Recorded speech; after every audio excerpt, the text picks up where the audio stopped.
Oh, yeah, a lot of stuff. Let's look at our stocks. They look to be up. And the locals people can have a special comment section right here. Here you go. Bum, bum, bum, bum, bum. Do, do, do, do, do, do.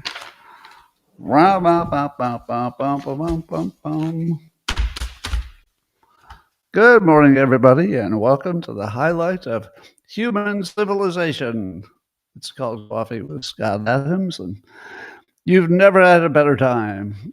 But if you'd like to take that experience up to levels that nobody can even understand with their tiny, shiny human brains, all you need for that is a cup or a mug or a glass, a tankard, chalice or stein, a canteen, jug or flask, a vessel of any kind. Fill it with your favorite liquid. I like coffee. And join me now for the unparalleled pleasure of the dopamine of the day, the thing that makes everything better. It's called the simultaneous sip, and it happens now. Go.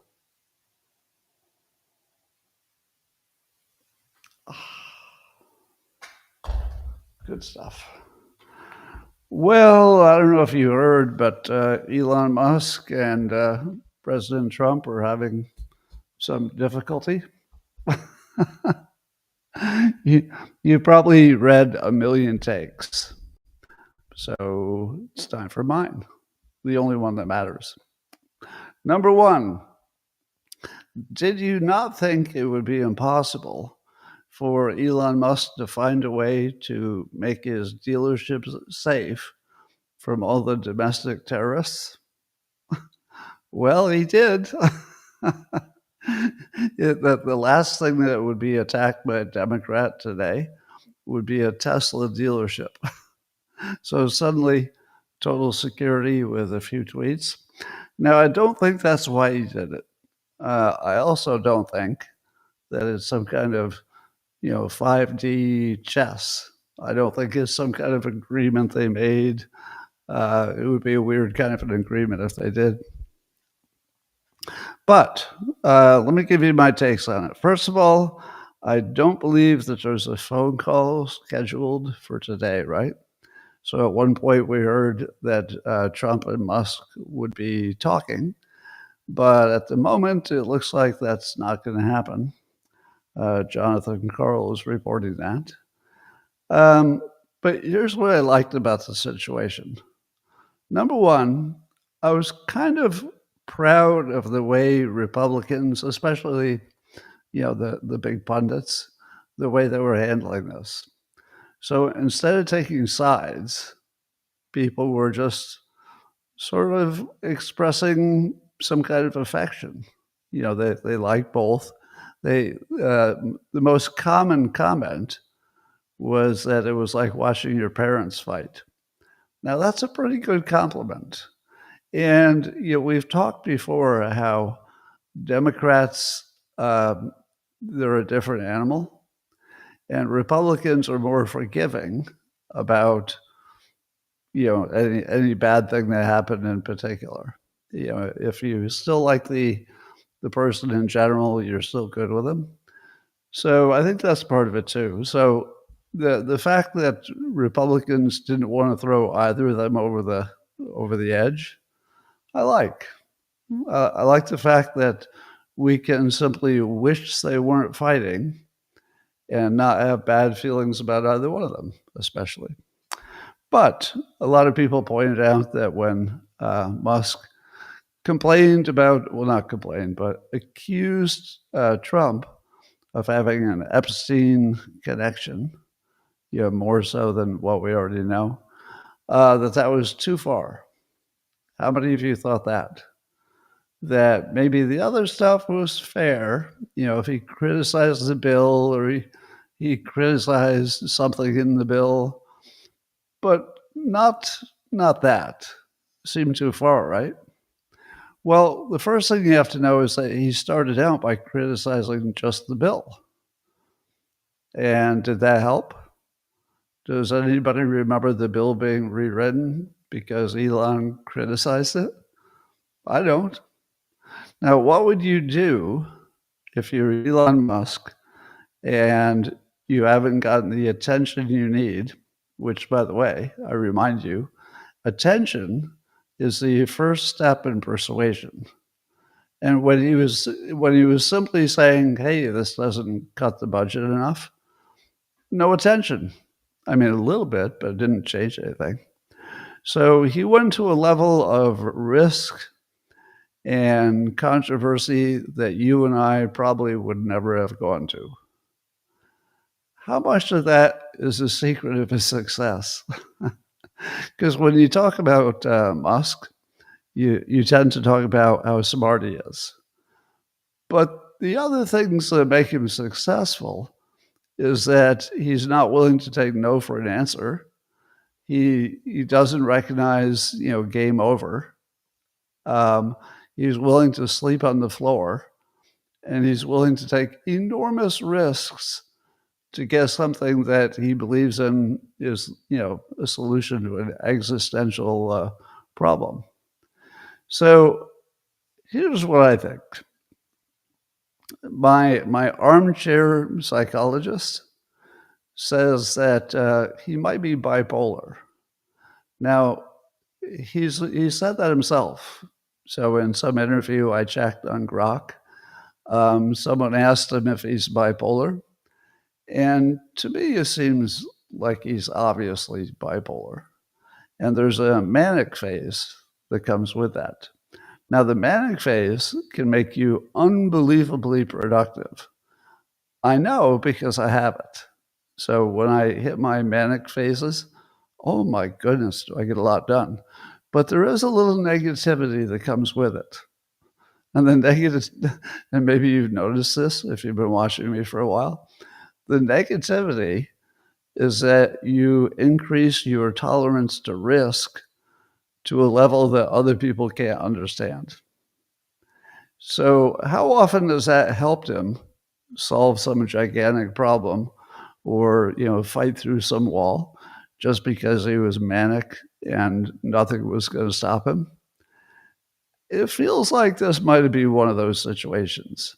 Now, some people are saying, he might be on some kind of stimulants or something, but I don't know anything about that. I don't see any direct evidence of that. But if so, it might be accelerating what would be a normal, manic episode. Because the Epstein Island thing, that's got excess risk written all over it. It just isn't something that you and I would have done in our normal state of mind, but I don't think he would either.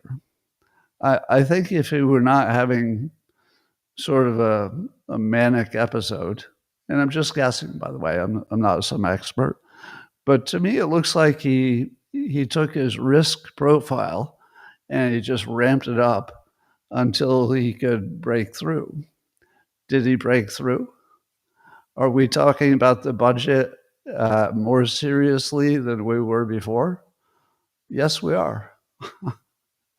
So when I say somebody's manic, that doesn't mean they're doing the wrong stuff. When I say they're at a higher risk profile than you or I would be in that same situation, that doesn't mean it's a mistake. That could be why he's the richest man in the world and you're not, because he's willing to say, what does this take?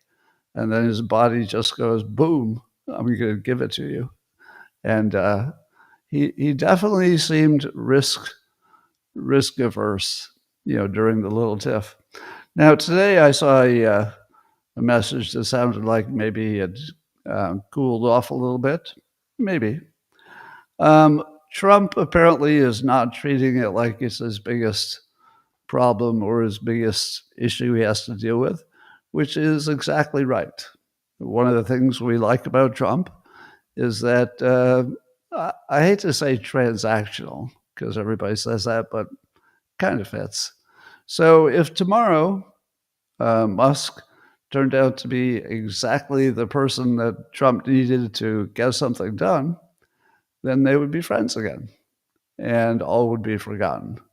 So we kind of like that about Trump. He's a good role model that way, that you don't have to throw out the entire person if there's something about the person that you like. So one of my favorite parts was, if you haven't done this yet, you should watch the Democrat pundit reaction to them getting what they think they wanted. Now, what they think they wanted was a rift between Musk and Trump. Well, what would happen if they get it? Well, they got it. But the funny part is looking at their faces. And I'm going to come up with a phrase that I think I made up. I call it a rat smile. So here would be a regular smile. Hi, I'm smiling regular. If you're listening on audio, just imagine a regular smile. But then there's the smile where the eyes are too closed and you look a little like a rat. So the Democrats are giving all these rat smiles, and it's kind of hilarious because they think they're getting what they want, but really they're just observing. They're not getting anything. So the only thing they got is that the biggest target they had against Trump just went away. Their target went away. That even though Trump was super popular, Elon Musk, they did a good job of saying, "Oh, you're just doing it for your business interests," and so they had something they could attack. And now that Trump said it, Trump actually suggested that maybe Elon wasn't that bad until the EV credits went away, which I think may have been part of what triggered Musk to take it to the next level. I don't know for sure, but what Musk has done is he has satisfied the first rule of persuasion, and he's got your attention, and it's attention not about Epstein. You'll forget about that eventually. Trump just brushed it off because it's not based on any information or anything. He was just causing trouble. So here's what I would like to see. I would like to see Stephen Miller and Elon Musk sitting in the same room and talking about this bill. Stephen Miller is, if you're a pro-Trump person, you would probably agree with this. Stephen Miller is one of the most capable, well-spoken, smart, MAGA people maybe of all time, right? He's just one of the smartest people. But he keeps telling us that this is not a spending bill. Okay, I get it. I get it that technically it's not a spending bill. But really, are you telling me that the bill that determines how much you spend is not a spending bill? Now, that's not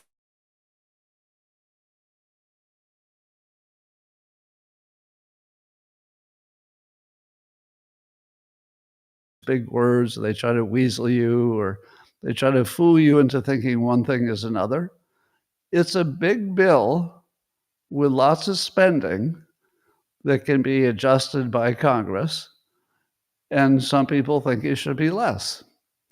So for Stephen Miller to say publicly, that we have to understand it's not a spending bill, and the idea is that future bills would be the place that spending is cut, is so disingenuous sounding.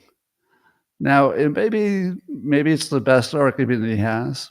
Maybe it's too late to change it, so he's just trying to get to the next phase with another bill. Maybe.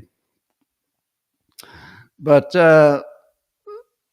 it does seem to me that the other bills are going to be impossible to cut any costs. Now, I'm no expert on the government budget process, but is it not true? Let's see, who said this first?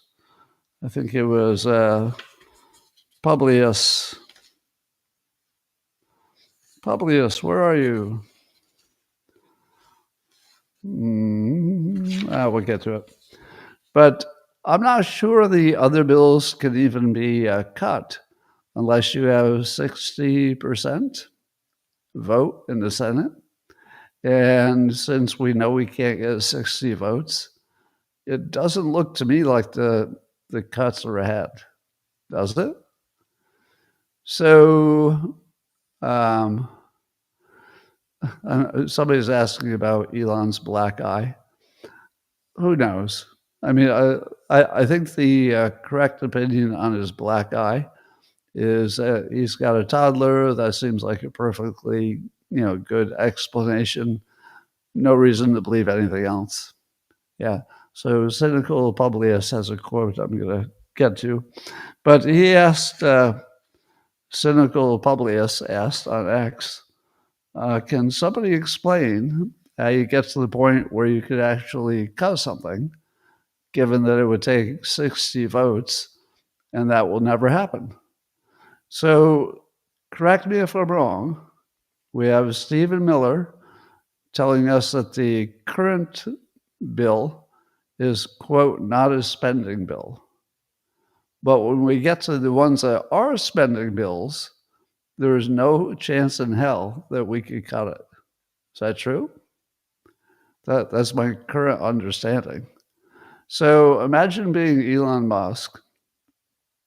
You've been asked to sacrifice so much, and you did, to come up with a bunch of Doge cuts and a bunch of Doge processes. And you do all that work, and then it looks to you like nothing serious got cut. Can you even imagine how you would feel about that? Well, I'd be flipping out. And if my mere complaining wasn't enough, depending on where I was in my manic phase, I might go just absolutely freaking nuts on whoever put me in that position.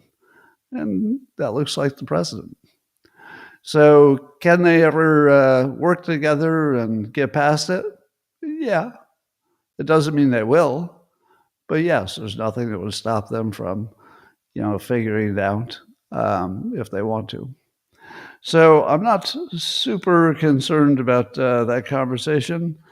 I think yesterday Elon threatened he would decommission the Dragon rocket, and Trump was saying they should save money by cutting all the contracts to Elon. None of that should be taken seriously. I wouldn't worry about any of it. But let me tell you what I think it is not. It is definitely not 4D chess. It is definitely not something that Musk and Trump came up together with and said, all right, you say this, and I'll say this. No, it definitely wasn't that. And then Mike Benz had a video today in which he reminds us how important Elon Musk was to Trump's success, which adds a little fuel to this. Because if you think, my God, you're only president because I, delivered free speech back to the country in the form of X, which is true. If I'm a top financial backer, and if Musk is the reason that the other tech bros felt safe to back Trump, and I think that is part of it, then Musk probably was important enough that you could argue that Trump would not have been elected. It might have even been hard to hear from him without X. But let's check on some other people, like Rand Paul. So Rand Paul is talking about this latest bill. He says, we've now increased spending at the get-go more than all of Doge cuts. He said, I think Elon Musk did an amazing job, and we're dwarfing it with new spending. And then he goes, this is Rand Paul, he says, this has always been a bill that was hijacked and conceived of by Lindsey Graham to explode the military caps. Well, I don't know about that. Do you think Lindsey Graham was trying to cleverly explode the military caps, and that's what this is all about? Maybe. I mean, I wouldn't rule it out, but I wouldn't have an instinct on that either way. But related to that, there's a CIA officer. Darn, I didn't write down what podcast this was on. But on a podcast recently, he said that, and I don't know that this can be proven, but the CIA officer says that bank account records would show that Lindsey Graham is laundering money from the Ukraine war back into his personal bank accounts. Now, I have not seen any evidence of that. And it doesn't surprise me when there's some ex-CIA guy saying stuff that sounds sketchy.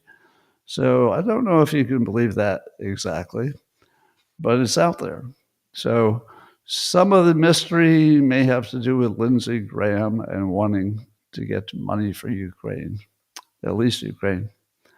Mario Nawfal did a post on X in which he described the fall of Rome as basically our exact current situation, that we overextended, which is what Rome did, had too much military need compared to other things. And apparently Rome just had massive inflation, and they took their little silver coins and they reduced the amount of silver in it, and they kept doing it until there was basically no silver. And then they were broke. And then they went out of business. Rome did. Some would say it didn't go out of business. Some would say it's the Vatican, I guess. But I'm starting to think that every major power, unless they were killed by an army, were destroyed by their own spending. Because you reach some point where nobody can say no, and there's just too many people who are on the take. So we're kind of there. How much would you want to see Stephen Miller and Elon Musk in one room with nobody else and just turn the camera on and say, all right, you guys talk about the spending bill and why the Doge cuts don't seem to be enough or why they're not there, and just see them work it out. Because I would love to know if there's any middle ground there. And I don't think that Musk talking to Trump about the details of the bill, that doesn't seem like the right approach, because Musk would be in the details and Stephen Miller is in the details. But Trump, he knows the big picture, of course. So that's what I want to see. I want to see Stephen Miller and Musk talk it out while we watch. Representative Thomas Massie, who's one of the few people, maybe the only one, who reads these gigantic bills. He found in the bill there's a provision banning state and local governments from regulating AI. Now, he points out that would cause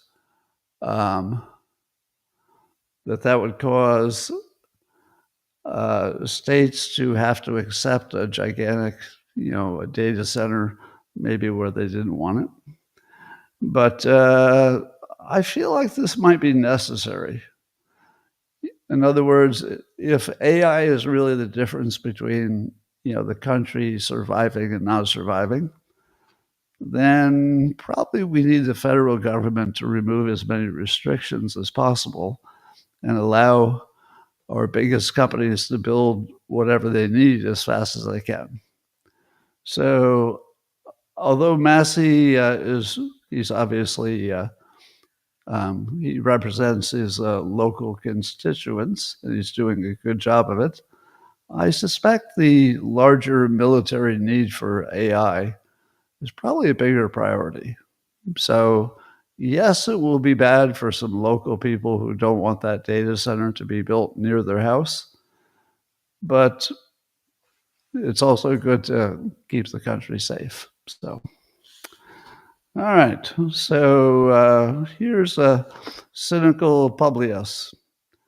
He says, how is it possible to achieve the bill Elon Musk, Thomas Massie, and Rand Paul want without 60 votes in the Senate?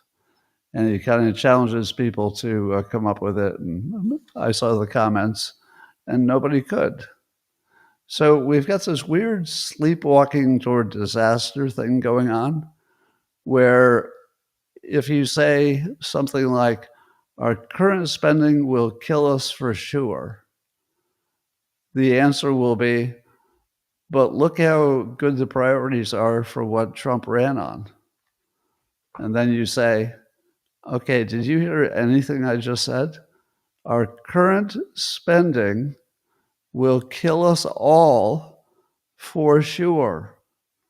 Yeah, but did you see how MAGA perfect all these things are? Okay, you're not hearing anything. The current spending will kill us all for sure. I don't know. I think you're ignoring how good this bill is for all the things that Trump ran on. No, the current spending will kill us all. And then repeat. It's like one side isn't even talking, right? Are you having the same experience that one side is just ignoring the existential threat, which is guaranteed? It's not even a risk. If it were just a risk, then I'd say, well, I guess we're taking a risk. No, we're walking directly toward a gigantic hole in the ground, and there's absolutely nothing that looks like it would stop us from falling in. I think that's where Musk is. It's where I am as well. So anyway, saw a clip this morning, actually. I saw a clip where Trump says that we have a deal with China because he had a phone call with President Xi. And for some reason, he doesn't seem to be able to clarify whether that deal was an entire trade deal with China or something smaller about rare earth magnets. And then I thought, well, obviously, this is the biggest story in the country. I mean, it's bigger than the Musk thing. So obviously, it'll be just all over X if there's a giant trade deal with China. I can't tell. Do any of you know? I'm assuming that it's not a comprehensive trade deal, because that would be surprising. There are too many elements in play. But it's just rare earth, right? Do any of you know? I could have maybe checked Rock before I got on. Somebody says that Trump is asking Musk to join him tonight to work it out on the 9th green. I don't know about that.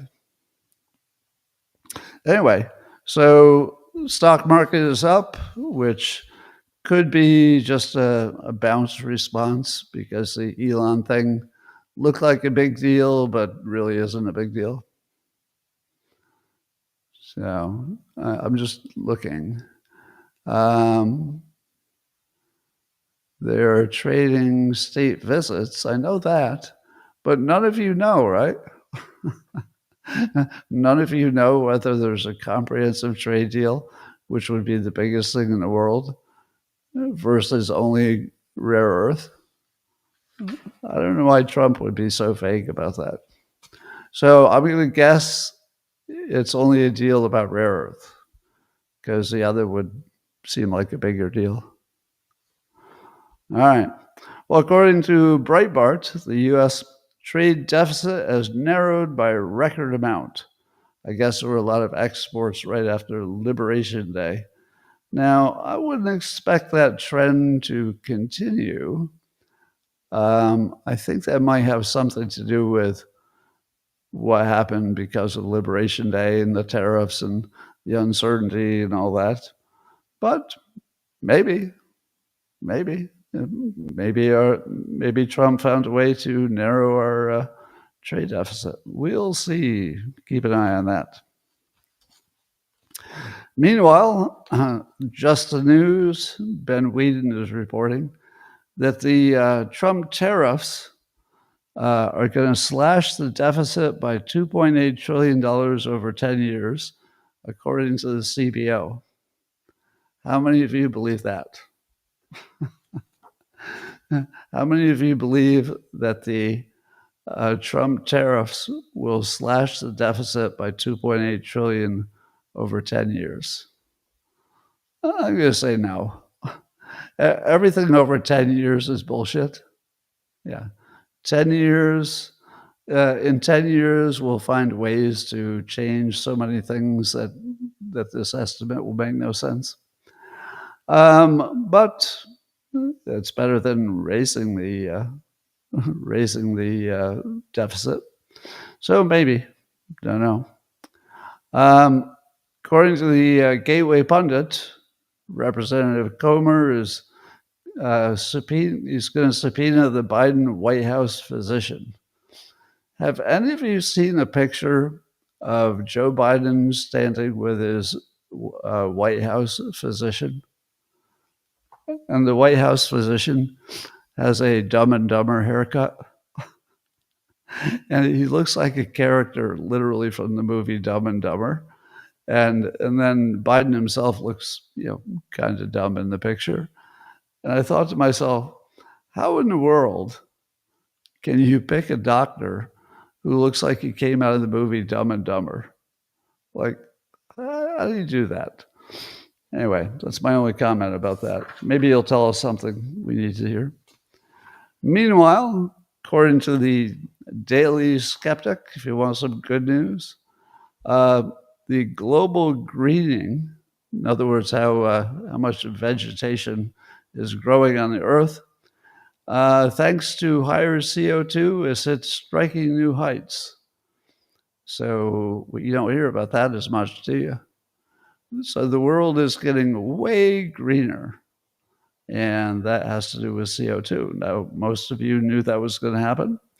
But the other things, the Daily Skeptic, this is Chris Morrison's writing, things that are also not mentioned so much anymore is that the Arctic sea level has not been shrinking since 2007, which would be counter to climate change predictions. And the Gulf Stream has not reduced, which would be counter to climate change predictions. And there's been a record growth in the Great Barrier Reef for the last 3 years, which is very counter to the climate change predictions. So if I haven't told you this recently, wait till you find out about climate models.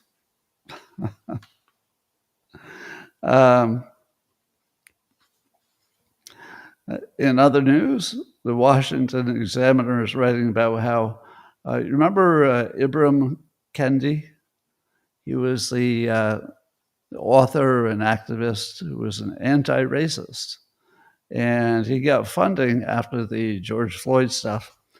He got funding to create an anti-racist research center. So now that a number of years have gone by, how do you think the Anti-Racist Research Center is doing?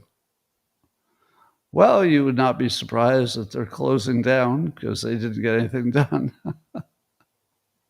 Washington Examiner review of public records found that anti-racism centers at 5 major universities got generous support after the 2020 George Floyd stuff. And looks like none of them have achieved really anything of value. So they're all just closing down. Surprise. You never could guess.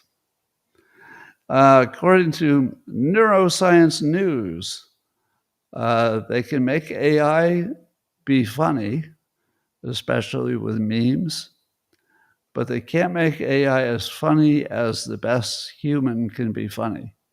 So AI can be funnier than some human who's not very funny, but the best funny human is still substantially better than AI. And as I've predicted, that will stay that way as long as AI is these large language model things. Maybe when we get some entirely new kind of AI, it'll be different.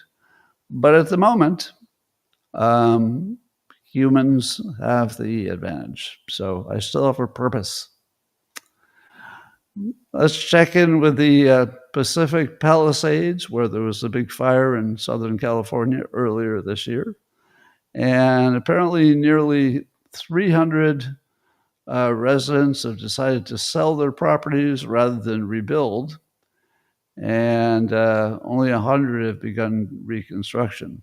Now, why would so many people sell the most valuable real estate you could imagine after it gets cleaned up, rather than stay there and build when they're so lucky to have such amazing real estate? The answer is it's California. So as the Gateway pundit points out, just the fact that getting anything done in California is a nightmare. A lot of people said, just give me my money and let me get out of here. So at the same time, California Democrats have issued a dance video in which several of them are dancing to Usher. Why did they create a dance video of cringy middle-aged people who need to go to the gym? I don't know. Maybe because they thought they couldn't think of anything useful to do for the country. So they're like, I've got an idea. A dance video showing that white people have no no dance moves whatsoever. It was very cringy. You're going to have to see it. Over at UC Berkeley, as you know, the president of the United States is giving some pressure on the funding to various entities that are not doing enough to battle anti-Semitism and DEI. And so the University of California's staff members are going to do a first of its kind lawsuit, a class action lawsuit against Trump for their research funding cuts. And they think that they hope that this will become a model so that others can use it to get their funding back as well. So obviously the funding is for very important stuff. Otherwise, they wouldn't be fighting so hard for it. Let's see. Here's one example. One of the lead plaintiffs is a history professor named Christine Filio. And I guess her funding was cut by $250,000. And the funding would have gone to a study to study Greek Orthodox Christians in the 19th century Turkey. So those of you who are depending on the results of a study of 19th century Greek Orthodox Christians in Turkey, well, you're going to be very disappointed because it looks like that funding has been cut. But also, that's not the only thing that got cut. I mean, it's not all like worthless sounding stuff like that. Here's one. The director of the Project Climate at UC Berkeley Law Initiative, what they wanted to study, but it got cut, is they wanted to study using drones and robots to find cheaper ways to monitor methane emissions from landfills, which is a major contributor to climate change. So, did we really need drones and robots to measure methane from landfills? Because I thought we had all these climate models that were so well tuned they could tell you what the temperature will be in 80 years. And you're telling me now that I needed a robot and a drone to get accurate enough information to know if the temperature goes up in 80 years? I'm going to say that probably we don't need that, but got cut. In other news, Interesting Engineering is reporting that Amazon is building an indoor, I guess a gigantic test place for robots. It'll be in San Francisco, and it will be a humanoid park. So humanoid is because the robots are human form. And it's like a custom indoor obstacle course to get the robots ready for delivering packages for Amazon. But to me, it sounds like a playground for robots.